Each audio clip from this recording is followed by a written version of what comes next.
The Second Amendment to the United States Constitution is a critical part of American history and culture. It is the provision that protects an individual's right to keep and bear arms. The amendment reads, "A well-regulated militia, being necessary to the security of a free state, the right of the people to keep and bear arms, shall not be infringed." The Second Amendment has been the subject of much debate and controversy over the years. Advocates for gun rights argue that the Second Amendment guarantees their right to own firearms, while advocates for gun control argue that the Second Amendment should be interpreted in light of modern society, and that the government has the authority to regulate firearms. To understand the Second Amendment, it is essential to consider its historical context.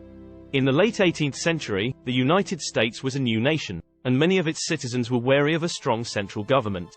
The Second Amendment was added to the Constitution in 1791, just 2 years after the ratification of the Constitution.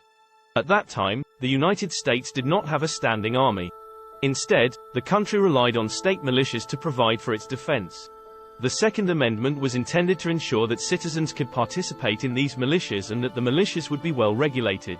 The Second Amendment has been the subject of much debate over the years.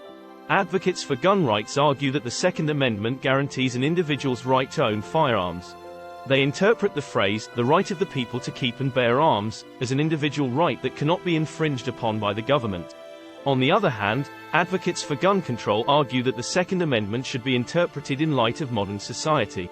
They argue that the right to bear arms must be balanced with public safety concerns, and that the government has the authority to regulate firearms. In recent years, the Supreme Court has weighed in on the Second Amendment. In District of Columbia v. Heller, 2008, the court held that the Second Amendment protects an individual's right to possess a firearm for self-defense within the home.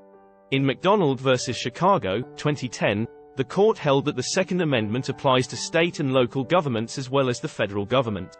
In conclusion, the Second Amendment is a critical part of American history and culture. It guarantees an individual's right to keep and bear arms, but it is also subject to interpretation and regulation. As society continues to evolve, the debate over the Second Amendment is likely to continue. It is essential to engage in informed discussions on this complex issue for the betterment of our society. This video was brought to you by Michael Kaminsky for a better world.